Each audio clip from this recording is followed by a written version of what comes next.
So, true hearts, I'm going to say this, and then I ain't going to say nothing else. Now, y'all already know when God gives it to me, I give it to you. But this is kind of not necessarily anything that came from God. This is just me wanting to share something with you all that I think will benefit you. Okay?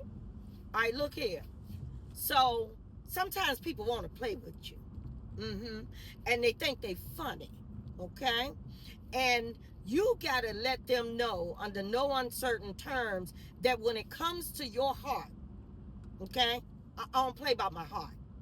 Okay? I don't play with children. Go play with your mama. Because I don't play with you. You understand me? Let me tell y'all. So, I was dating this guy, right? Met him. I mean, we hit it off. We were beginning to flow really, really good together, right? And I used to tell him that all the time. I said, God, we really flow good together. I really like this, you know? So we had started getting, building up our level of seriousness in our relationship and everything. So I began to go and visit him, and we had almost hit our 3-month mark before this breakup, before I left. Not left like I was living with him, because I wasn't, but left like, just left him alone. And I had some things at his house, and honey, wasn't a lot to pack. I packed my little things up. Anything else I gave him, I left. Okay? Because see, people want to play with you. Okay? And this is grown man now in his 60s.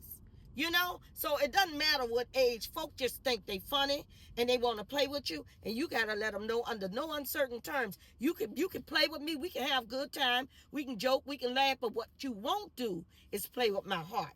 You know what I mean? So anyway, y'all, so I'm dating him.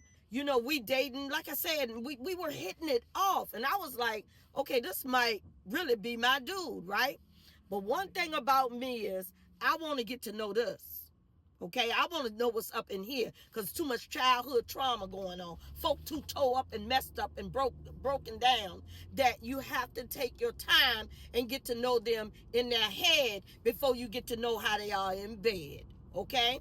So anyway, we hitting it all. We having a nice time. We, going out. We really are hitting it off. Already at the beginning, the guy was started telling me, red flag, that he loved me. Right at the beginning, red flag.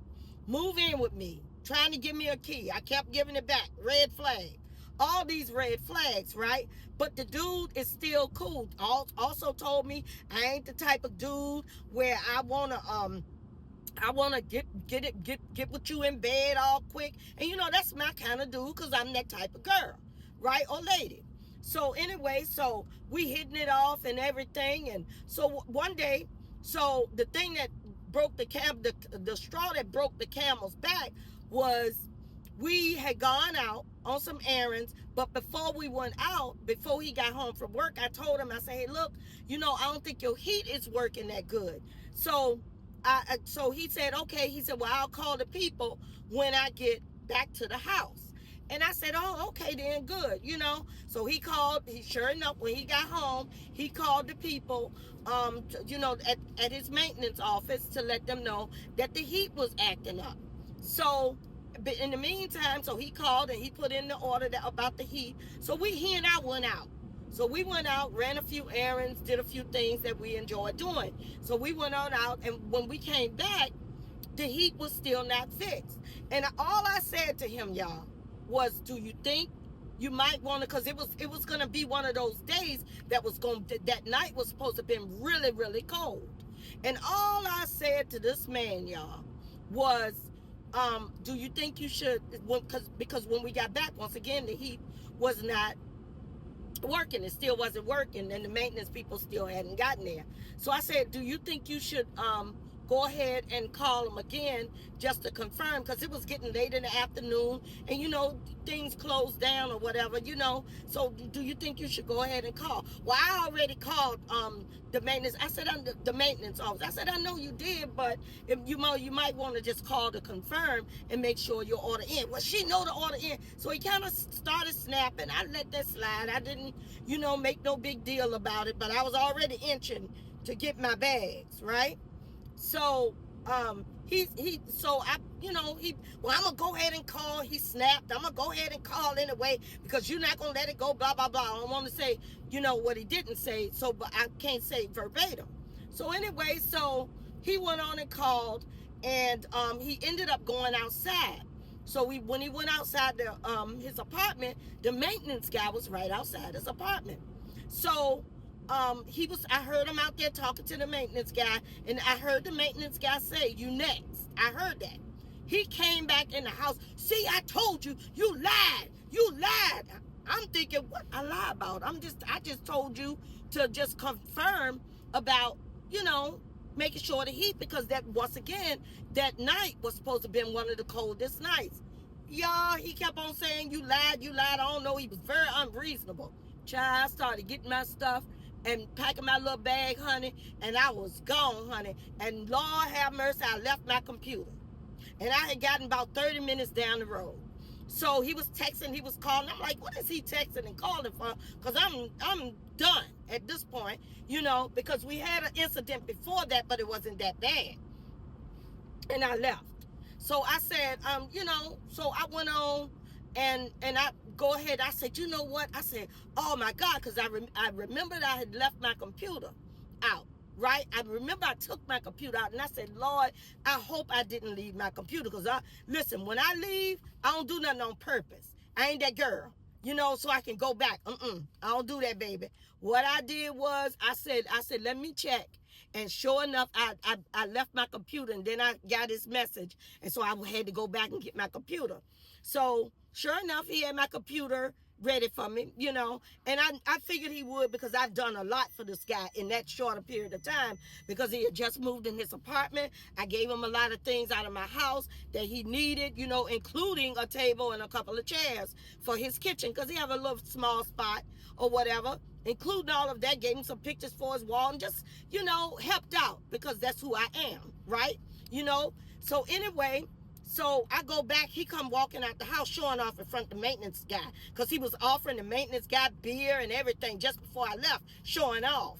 Maintenance guy there to do his job. He ain't there to drink no beer, to socialize or nothing like that, but that's him, whatever. So I came back to get my computer. He had my computer in his hand and was bringing it out to me. He said, and so before he handed it to me, he said, so you're not gonna come in? No, hell no, I'm not gonna come in. I wanted to say, but I didn't, because I ain't that type of girl. I'm holding my hand out at the window, hand me my computer. That's all I want. Handed me my computer, I pulled off and I left. Because, baby, let me tell you something. Here's the good news, though. Here's the good news. We never, all it took me was to get up here. I got in his head, found out what was in his head, and he didn't get me in the bed. Because I do a lot of things, baby. Let me tell you something. Thinking I'm just gonna take my body, my beautiful body, and just give it away to somebody, my temple that God gave me, and just spread. No, ain't never been that type. Ain't never been. Listen, let me tell you something. The one thing I was able to leave with was my dignity. At 60 years old, I don't have time to play with anyone. And what I will not do is take my beautiful body, my temple that God gave to me, and just spread it around. The next person I meet, I'm going to meet somebody you ain't perfect. I don't expect you to be perfect, but you decent in the head. And then that way we can be decent in the bed. But we ain't going to do nothing until I feel comfortable as a woman before I take myself and spread, because I'm dating. I'm meeting people. Baby. So he wanted to, so he left a message on my Facebook page, all up under my Facebook page and everything. I miss you and all of that kind of stuff. Honey, I said, what is this guy talking about? I said, let me check and see what he's talking about, right? All right? Because I started, liking the little guy or whatever. So I checked to see what he's talking about. Oh, I just wanted you. I didn't, because he had put in under the post, I miss you. This, that, and the other. And it had been a couple of weeks. So I said, let me see what he's talking about. Because it wasn't anything so bad. But I just get out your way. That's who I am. I get out your way. Okay? So I text him, I said, what's going on? You all up under my my Facebook page, hollering about you missed me, this, that, and other. What's going on? So no, it was some mess. So anyway, sure enough, he texted me back, oh, nothing. I was just checking on you and you need to come get this. And took a picture of some coffee and the picture right here and sent me that picture. Child, I said, throw it away and lose my number. Let me tell you something, baby. Don't let nobody play with you. Don't let nobody play with you. What, I don't care if you're young or old. Don't let anybody play with you, huh? So the good news is, when I left with my dignity, I left with my pride, and I left with my body intact, huh? No soul ties over here. No soul ties over here. Go on about your business. Y'all stop letting people play with you and show them who they playing with. You don't have to stop letting people play with you. Period. Have an amazing day.